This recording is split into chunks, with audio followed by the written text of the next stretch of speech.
या देवी सर्वभूतेषु शक्ति रूपेण संस्थिता नमस्तस्यै नमस्तस्यै नमस्तस्यै नमो नमः। नमस्कार और हार्दिक स्वागत हमारे दर्शकों का इस विशेष प्रस्तुति या देवी सर्वभूतेषु में। हम आपके साथ मना रहे हैं माँ दुर्गा के पूजन का महापर्व नवरात्रि आपके साथ, और हम बात कर रहे हैं माँ देवी के 9 रूपों की, उनके महत्व की, उनके पूजन की विधि की और कैसे हम माँ दुर्गा को प्रसन्न करें। इस प्रस्तुति में हमारे साथ हैं पंडित गिरिजा शंकर शास्त्री जी, जो प्रयाग से पधारे हैं आप सभी के बीच माँ दुर्गा से जुड़े ज्ञान का वर्णन करने, और साथ ही हमारे साथ हैं आचार्य राजेश जी, जो बताएंगे आपको कि किस तरह माँ दुर्गा को आप प्रसन्न कर सकते हैं और अपनी मनोकामनाओं की पूर्ति कर सकते हैं। बहुत बहुत स्वागत आपका शास्त्री जी एक बार फिर इस प्रस्तुति में। आज हम बात कर रहे हैं, क्योंकि चौथा दिन है माँ दुर्गा की पूजा का, तो चतुर्थ कौन सा रूप है माँ दुर्गा का और उनकी पूजन का क्या महत्व है? कुसुमांडेति चतुर्थकम, चौथा दिन कुसुमांडा देवी को समर्पित है जी। कुसुमांड संस्कृत का शब्द है जिसका अर्थ कुम्हड़ा होता है। तो जो समस्त ब्रह्मांड है, और एक ब्रह्मांड नहीं, अनंत ब्रह्मांड है, अखिल कोटि ब्रह्मांड की जो स्वामिनी है वो कुसुमांडा के रूप में, कुम्हड़े के रूप में एक सूक्ष्म रूप में प्रकट होते हैं। और चतुर्थ दिन, चतुर्थी तिथि, ये 4 पुरुषार्थ कहे गए हैं, अर्थ, धर्म, काम और मोक्ष। तो चारों पुरुषार्थों को प्रदान करते हैं तब जबकि भक्त साधना करता हुआ माँ की भक्ति भाव से, माँ को समर्पित भाव से पूजन करता है। और जो इसका ध्यान का मंत्र है चतुर्थ दिन का, जो चतुर्थ अध्याय है दुर्गा सप्तशती का, तो उसमें कहा कि कालाभ्राभाम कटाक्षै हरिकुल भयदाम मौलिबंधेन्दुरेखाम शंखम चक्रम कृपाणम त्रिसखिमपि करै रुद्वहन्तीं त्रिनेत्राम सिंहस्कन्धाधिरूढां त्रिभुवनमखिलं तेजसां पूरयन्तीं ध्याये दुर्गां जयाख्यां त्रिदशपरिवृतां सेवितां सिद्धिकामयी। तो सेवितां सिद्धिकामयी, सिद्ध कामना के लिए जो इनका सेवन माने पूजन भजन करता है, आराधना करता है। और कैसी है? कालाभ्राभाम कटाक्षै, जिनके कटाक्ष पात्र से जगत विलीन हो जाता है, समाप्त हो जाता है। केवल माँ का उन्मेष अगर हो जाए तो जगत प्रकट हो जाता है, ब्रह्मांड की रचना हो जाती है। और वो निमेष जब पलक झपका दें तो पलक झपकते ही ये सृष्टि विनाश को प्राप्त हो जाती, संहार हो जाता है। भ्रिकुट विलास मात्र से, केवल पलक झपकाने मात्र से जगत का, समस्त ब्रह्मांड का संहार कर देते हैं। और जब उन्मेष करते हैं, नेत्र खोलते हैं, तो जगत की रचना हो जाती है। इसीलिए देखेंगे कि माँ के जो मूर्तियाँ बनाई जाती हैं वो अपलक हैं, पलक गिरती नहीं। तो एक भक्त ने वो भावना किया, वो कहता है, उत्प्रेक्षा करते हुए कह रहा है जी, कि ऐसा लगता है कि माँ जब आप अपने नेत्रों को खोलती हैं तो जगत बनता है, और अगर बंद कर ले तो जगत समाप्त हो जाता है। मुझे लगता है इसलिए आप अपलक हो गई हैं, नेत्र झपकाती नहीं, पलक झपकाती ही नहीं, क्योंकि संसार बचा रहे, संसार विनष्ट न हो। और ये जो संसार दिखाई पड़ता है वो कुसुमांडा का ही एक प्रकार से कहें तो उन्हीं के स्वरूप में विद्यमान है, स्थित है, और उसी की रचना है ये। तो माँ कुष्मांडा की पूजन आज किया जा रहा है, और माँ का स्वरूप भी बिल्कुल अलग है, मन को मोह लेने वाला है। संपूर्ण विश्व की जननी भी हैं, संपूर्ण विश्व का विस्तार माँ में समाहित है, और सूक्ष्म रूप धर के सबकी जैसी धारणा, जैसी मनोकामना होती है, माँ उसे पूर्ण करती हैं। ऐसी ही माँ कुष्मांडा पर आइए देखते हैं ये छोटी सी प्रस्तुति।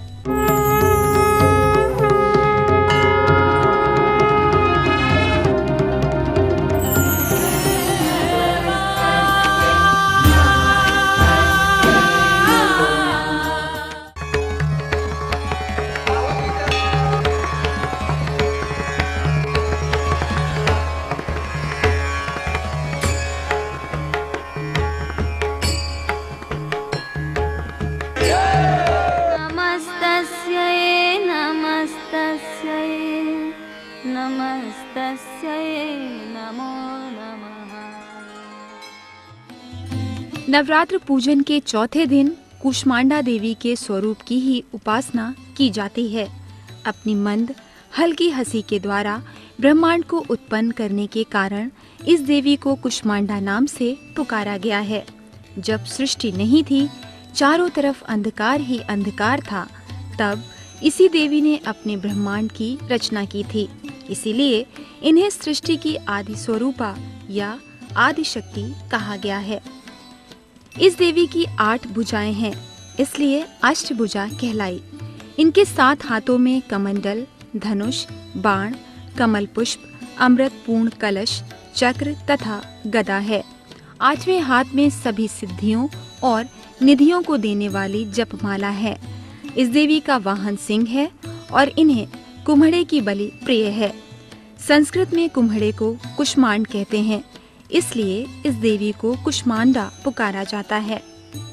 माँ कुष्मांडा का वास सूर्यमंडल के भीतर लोक में है।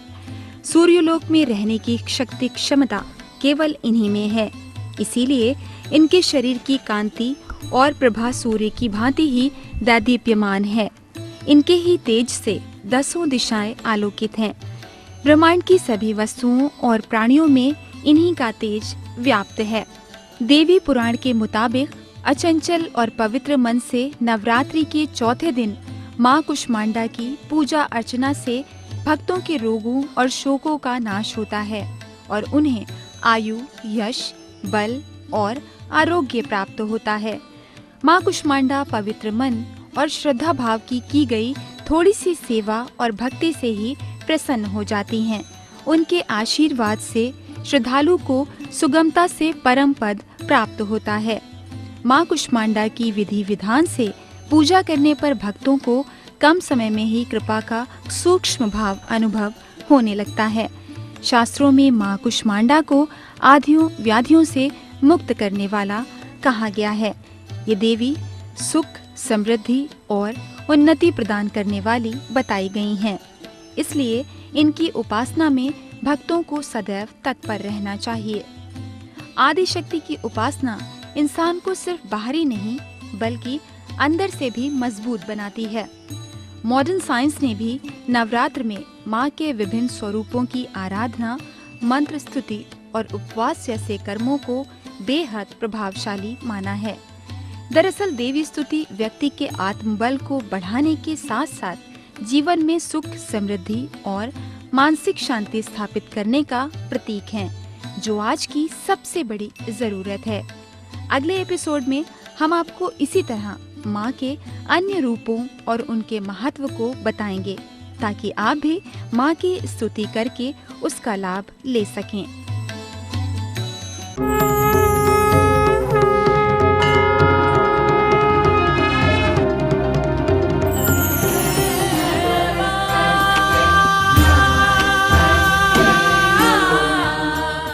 इस प्रस्तुति के बाद शास्त्री जी आपसे हम जानना चाहेंगे कि क्योंकि माँ कूष्मांडा का दिन है, चौथा दिन है, हर दिन की अलग पूजन विधि आपने बताई थी, आज के दिन किस तरह से पूजा की जाए माँ की? इस दिन जो कुम्हड़ा होता है उसकी बलि प्रदान करने की परंपरा है जी। जो लोग कहें कि साधक हैं या अनभिज्ञ हैं, जो वेद मंत्रों से जिनका कभी सरोकार नहीं रहा, जो शास्त्रों में जिनकी पैठ नहीं है, ऐसे जो साधक हैं वो तो बलि में पशु की बलि करते हैं। और पशु की बलि तंत्र पूजा में तो आई है, आगम में तो दिखाई पड़ती है, लेकिन निगम में जो वेद हैं, वेदों ने पशुओं की बलि का बहिष्कार किया जी। तो प्रतीक रूप में वहाँ भी बलि प्रदान की जाती है। बलि का अर्थ पूजा से है, बलि माने पूजा जी।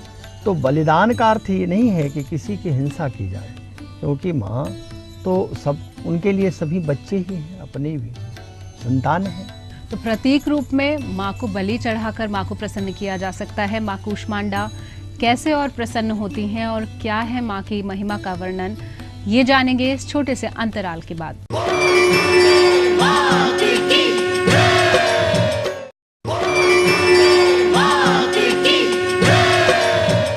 इस विराम के बाद एक बार फिर आप सभी का स्वागत है। हम बात कर रहे थे माँ कूष्मांडा की महिमा की, कैसे माँ को प्रसन्न किया जाए। हमारे साथ हैं पंडित गिरिजा शंकर शास्त्री जी। शास्त्री जी, हम बात कर रहे थे कि बलि माँ को चढ़ाई जाती है प्रतीक रूप में जी। और क्या माँ से जुड़ी इस आराधना में जो 10 महाविद्याएं हैं जी, उनका भी वर्णन मिलता है हमें? हाँ, जी जी। जो महाविद्या है जी यद्यपि दुर्गा के लिए ही नाम आया है, जैसा कि प्रथम अध्याय में ही जब ब्रह्मा जी स्तुति कर रहे हैं तो उन्होंने कहा भी है कि तुम ब्रह्मोवाच तुम स्वाहा तुम सुधा तुम ही वसठकार सुरात्मिका सुधा तुम अक्षरे नित्ये त्रिधा मात्रात्मिका स्थिता अर्धमात्रा स्थिता नित्या यानुच्चार्या विशेषतः त्वमेव संध्या सावित्री त्वं देवी जननी परा त्वयितद् धार्यते विश्वं त्वयितद् सृज्यते जगत् त्वयितद् पाल्यते देवी त्वमस्यन्ते च सर्वदा विशिष्ट उत्सृष्ट रूपा तुम स्थित रूपा च पालने तथा संहृत रूपान्ते जगतोस्य जगन्मये महाविद्या महामाया महामेधा महास्मृति महामोहा च भवति महादेवी महासुरी इत्यादि। ये इसको रात्रि सूक्त भी कहते हैं। इसमें महाविद्या उसी माँ दुर्गा के लिए, जगत जननी के लिए आया, पर महाविद्या के रूप में जो प्रतिष्ठित देवियाँ हैं वो 10 हैं। 10 महाविद्या कही जाती हैं। तो एक तो तारा है, मातंगी हैं, धूमावती हैं, छिन्नमस्ता हैं, बगलामुखी हैं, भुवनेश्वरी हैं, भैरवी हैं, त्रिपुर सुंदरी इत्यादि। ये 10 महाविद्या हैं जी। तो इन महाविद्याओं का जो स्वरूप है ये तंत्र से थोड़ा सा इसका संबंध होता है। जो बगलामुखी हैं इन्हीं को पीताम्बरा भी नामकरण किया गया, कहीं कहीं बगुलामुखी भी कह देते हैं। उनका मुख कुछ जो बगुल एक पक्षी होता है उसकी तरह है, इसलिए बगलामुखी भी कहते हैं। और पीताम्बरा पीली वस्तुएं उन्हें प्रिय होती हैं। तारा हैं, धूमावती हैं। तो ये जो देवियां हैं ये इनका स्वरूप भले भिन्न दिखाई देता हो पर ये हैं उसी एक शक्ति से, जिसके लिए आरंभ में ही वो कहा है। वहाँ सुम्भ ने पूछा कि तुम तो अनेक रूपों में अब लड़ रही हो, जबकि कहा था कि हम तो अकेले ही यो में प्रतिबलो लोके यो स में भरता भविष्यति यो माम जयति संग्रामे। देवी ने कहा था, जो दूत था सुम्भ का, उससे कहा कि जाकर कहना कि जो मुझे संग्राम में जीत लेगा, युद्ध करता हुआ जो हमें पराजित कर दे, यो माम जयति संग्राम में। और यो में दर्पम व्यपोहति, जो मेरे दर्प को नष्ट कर दे, घमंड को। यो में प्रतिबलो लोके, और जो मेरे समान बल रखता हो, स में भरता भविष्यति, वही मेरा पति बनेगा। तो ये बात जब शुंभ ने कही पूछी कि तो प्रतिज्ञा तो तुम्हारी ये थी, पर अब तो इतने रूपों में तुम युद्ध कर रही, तो माँ ने कहा ये दिखाई पड़ रहा है तुम्हें, मैं तो अकेली ही हूँ। एक ही वाहम जगत चित्र द्वितीया काम मापरा, इस जगत में मैं अकेली हूँ, मेरे अतिरिक्त दूसरी और कौन है। लेकिन पश्येताम दुष्टमप्येव विसंत्यो मद विभूतयः, हे दुष्ट देखो ये मेरी विभूतियाँ अब मुझ में ही समा जा रही है। ऐसा कहते ही सारी विभूति उस माँ में समाहित हो गई जी। तो वो है तो एकमात्र वही जगत जननी जगदम्बा आद्या शक्ति, लेकिन उन्हीं का जो स्वरूप है साधक अपनी भावना के अनुसार जिस भाव से भरा हुआ, जिस रूप में उनका ध्यान करता है तो उस रूप में मिलती।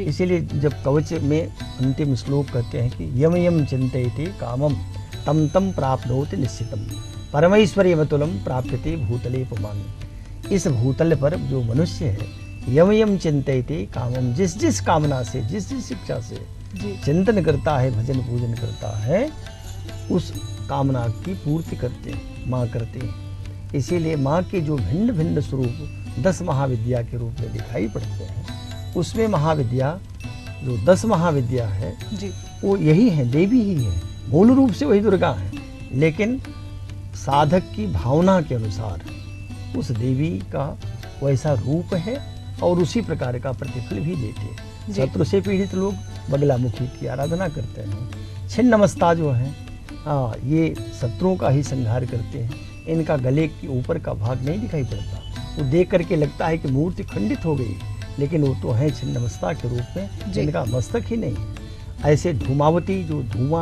धूम्र निकल रहा है वो धूमावती देवी है। तारा भी ऐसे हैं। भुवनेश्वरी तो जगत को नियंत्रित ही कर रही हैं, जगत की स्वामिनी हैं, तो जी। भुवनेश्वरी हैं।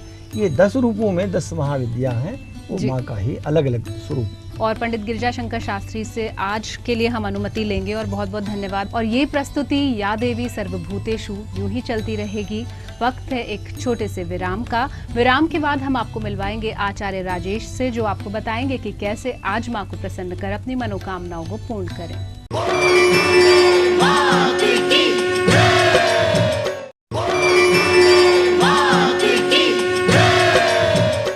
एक बार आप सभी दर्शकों का फिर स्वागत है इस प्रस्तुति या देवी सर्वभूतेषु में, जिसमें हम नवरात्रि के इस पर्व पर आपके सामने लाए हैं माँ के दर्शन और साथ ही उनके रूपों का वर्णन। हमारे साथ हैं आचार्य राजेश, जो आपको बताएंगे कि किस तरह माँ को आज के दिन प्रसन्न कर आप लाभान्वित हो सकते हैं। लेकिन उससे पहले आइए सुन लेते हैं माँ का ये भजन।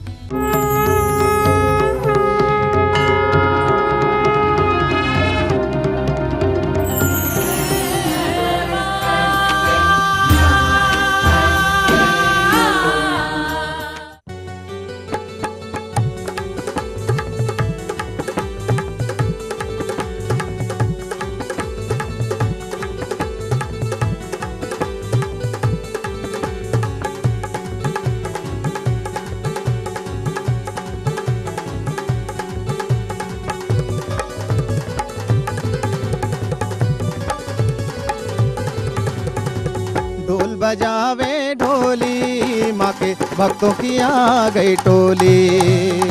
ढोल बजावे ढोली, माँ के भक्तों की आ गई टोली। माँ का सुंदर भवन सजा है, माँ का सुंदर भवन सजा, जिसमें बैठी माँ भोली। ढोल बजावे ढोली, माँ के भक्तों की आ गई टोली। ढोल बजावे ढोली, माँ के भक्तों की आ गई टोली।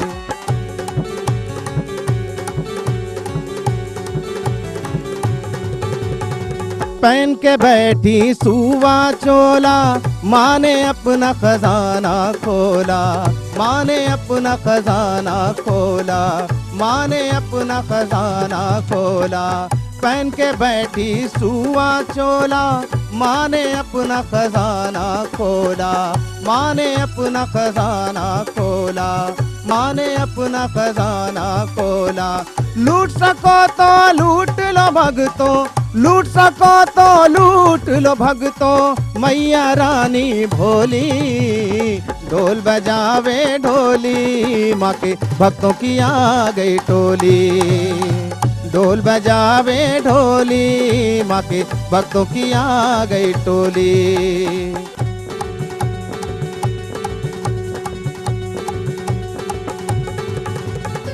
माँ की सच्ची जोत जला के बैठे सच्ची लगन लगा के, बैठे सच्ची लगन लगा के, बैठे सच्ची लगन लगा के। माँ की सच्ची जोत जला के बैठे सच्ची लगन लगा के, बैठे सच्ची लगन लगा के, बैठे सच्ची लगन लगा के। होठों पर है मधुर वचन और होठों पर है मधुर वचन और माथे पर है रोली। ढोल बजावे ढोली, माँ के भक्तों की आ गई टोली। ढोल बजावे ढोली, माँ के भक्तों की आ गई टोली। ढोल बजावे ढोली, माँ के भक्तों की आ गई टोली। ढोल बजावे ढोली, माँ के भक्तों की आ गई टोली। ढोल बजावे ढोली, माँ के भक्तों की आ गई टोली।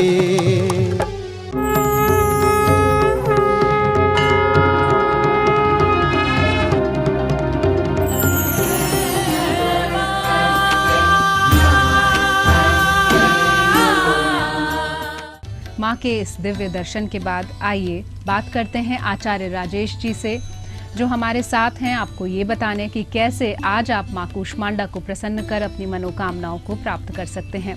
आचार्य राजेश जी, आपका बहुत बहुत स्वागत, हमारी इस प्रस्तुति में जुड़ने के लिए धन्यवाद।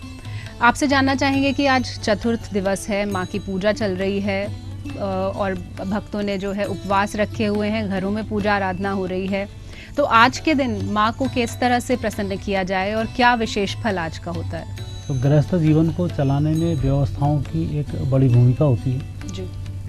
शादी विवाह में बेचारे जो लोगों को फोटो नहीं आते, निश्चित रूप से मान सकते हैं हम कि ये लोग व्यवस्थापक ही रहे होंगे।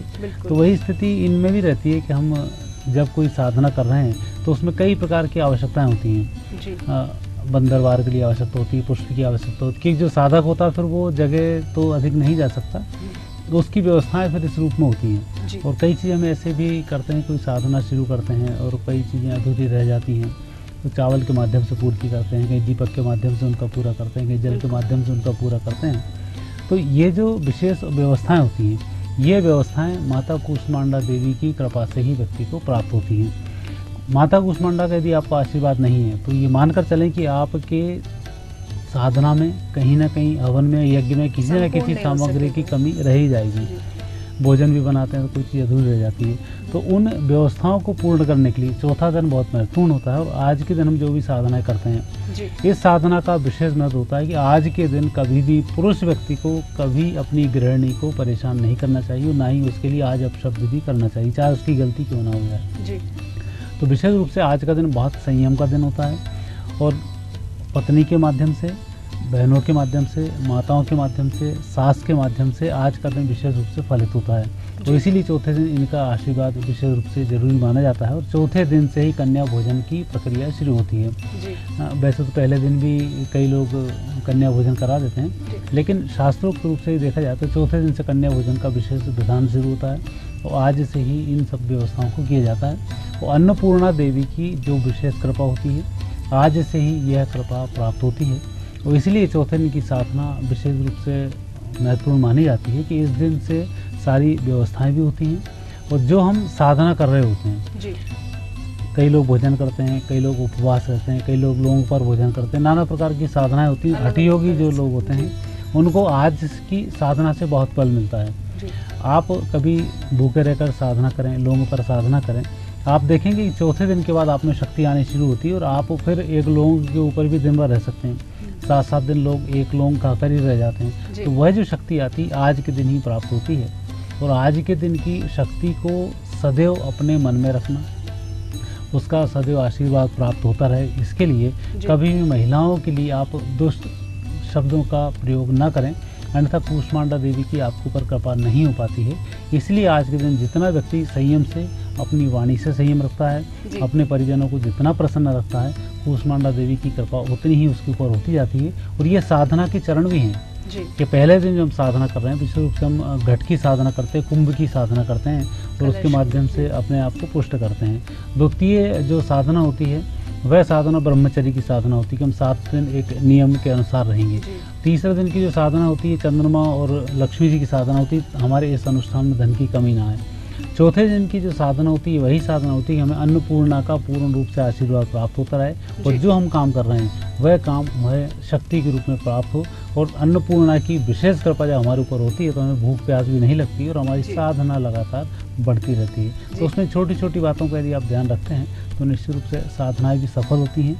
कूष्मांडा देवी की कृपा से अन्नपूर्णा देवी प्रसन्न होती हैं और आपकी साधना को सफल होने का आशीर्वाद भी प्रदान करती हैं। बहुत बहुत धन्यवाद हमारे दर्शकों को इतना ज्ञान देने के लिए। और हम उम्मीद करेंगे कि जो भी कुछ आपने बताया है वो चरितार्थ करेंगे और अपनी मनोकामनाओं को पूर्ण करेंगे। दर्शकों, जैसा कि हमें आचार्य राजेश जी ने बताया कि आज के दिन विशेष रूप से आप अपने परिजनों का ध्यान रखें और जो महिलाएं हैं उनका ध्यान रखें, तो माँ कूष्मांडा प्रसन्न होकर आपको आशीर्वाद देंगी।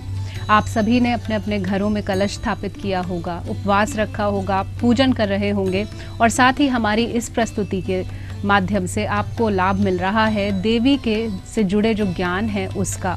और ये यात्रा यूं ही चलती रहेगी संपूर्ण नवरात्रि में।